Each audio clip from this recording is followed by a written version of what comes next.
السلام علیکم ناظرین، آج ہم ایک ایسے مسلم ملک کے بارے میں بات کریں گے جو آج کل مسلم دنیا کی ہر فورم پر نمائندگی کر رہا ہے۔ اس سے پہلے کہ ہم اس ملک کے بارے میں بات کریں، سب نئے آنے والے دوستوں سے گزارش ہے کہ وہ چینل کو سبسکرائب کر دیں اور بیل کے آئیکن کو کلک کر لیں تاکہ ہماری ہر نئی آنے والی ویڈیو کا نوٹیفیکیشن آپ کو ملتا رہے۔ ترکی، اس کا آفیشیل نیم ریپبلک آف ترکی ہے۔ ترکی یوریشیائی ملک ہے، یعنی براعظم ایشیا اور یورپ دونوں میں واقع ہے۔ ترکی کی 97% زمین ایشیا میں جبکہ باقی 3% یورپ میں ہے۔ دوستو، آج کی اس ویڈیو میں آپ کو ترکی کا تعارف، رجب طیب اردگان کے کاموں اور سعودی ترکی تعلقات کے بارے میں بتاؤں گا۔ مزید ترکی کے بارے میں جاننے کے لیے آپ کو اس ویڈیو کا دوسرا پارٹ دیکھنا ہوگا۔ محترم ناظرین، ترکی کے 81 صوبے اور 600 کے قریب شہر ہیں۔ آبادی کے لحاظ سے سب سے بڑا صوبہ استنبول ہے اور رقبے کے لحاظ سے کونیا۔ ملک کا سب سے بڑا سٹی استنبول ہے اور اس کی آبادی 1.5 کروڑ سے زائد ہے۔ ترکی کی سرحدیں 8 ممالک سے ملتی ہیں۔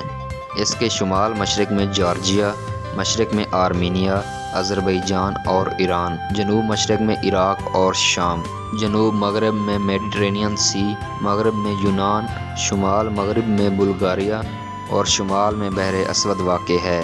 ترکی کی آفیشیل لینگویج ترکش ہے۔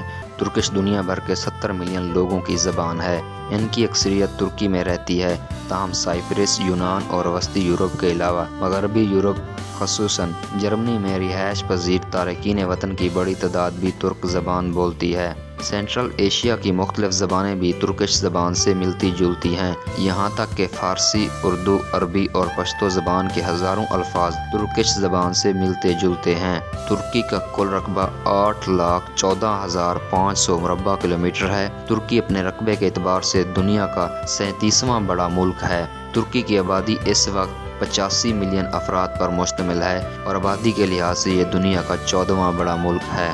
رجب طیب اردگان 1954 میں استنبول کے علاقے قاسم پاشا کے کوسٹ گارڈ کے ہاں پیدا ہوئے۔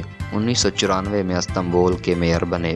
اردگان نے شہر کی تعمیر و ترقی پر $4 بلین کی خطیر رقم خرچ کی، شہر کو پولوشن فری کر دیا۔ استنبول دیکھتے ہی دیکھتے ترکی کا پرامن اور ترقی یافتہ ترین شہر بن گیا۔ 14 مارچ 2003 کو ترکی کے وزیر اعظم بنے۔ ترک دلچسپ قوم ہے، یہ لوگ لبرل بھی ہیں اور مذہبی بھی، اس لیے اردگان نے حالات کو دیکھتے ہوئے ایک دلچسپ ماڈل بنایا۔ یہ ماڈل آنے والے دنوں میں اردگان ماڈل کہلایا۔ انہوں نے چند ماہ میں پورے ملک میں حکومتی سسٹم ٹھیک کر دیا۔ حکومتی نظام آن لائن ہو گیا، عوام کو اب سرکاری دفتروں میں دھکے نہیں کھانے پڑتے، نئی سڑکیں بنی، ریلوے کا نظام ٹھیک ہوا۔ ترکش ایئر لائن یورپ کی بہترین اور دنیا کی 7ویں بڑی ایئر لائن بن گئی۔ پولیس کے محکمے کو فوج کے برابر سہولتیں دی گئیں۔ حکومت نے ہاؤسنگ سیکٹر پر توجہ دی، ملک بھر میں تعمیرات شروع ہو گئیں۔ زر مبادلہ کے ذخائر $29 ارب سے $92 ارب ہو گئے۔ ترکش کرنسی لیرا ہے اور یہ ڈالر کے نصف تک پہنچ گئی۔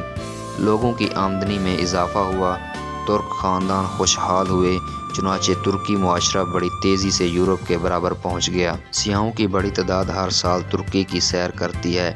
45 ملین سیاحوں نے 2022 میں ترکی کا سفر کیا۔ سیاحوں کی ایک بڑی تعداد یورپ اور عرب ممالک سے آتی ہے۔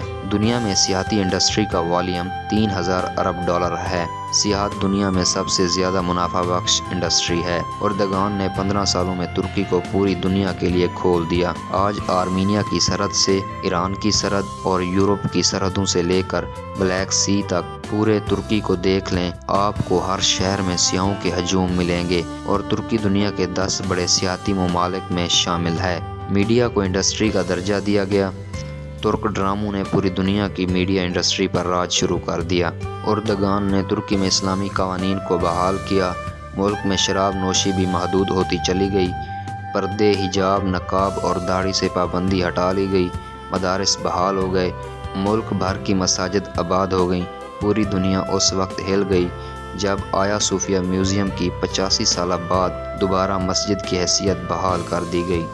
دوستوں، مغربی طاقتیں جولائی 2023 سے خوفزدہ کیوں ہیں؟ معاہدہ لوزان کیا ہے؟ اس معاہدے کے تحت 3 براعظموں میں خلافت عثمانیہ کی املاک ضبط کر لی گئیں، سلطان کے خاندان کو جلا وطن کر دیا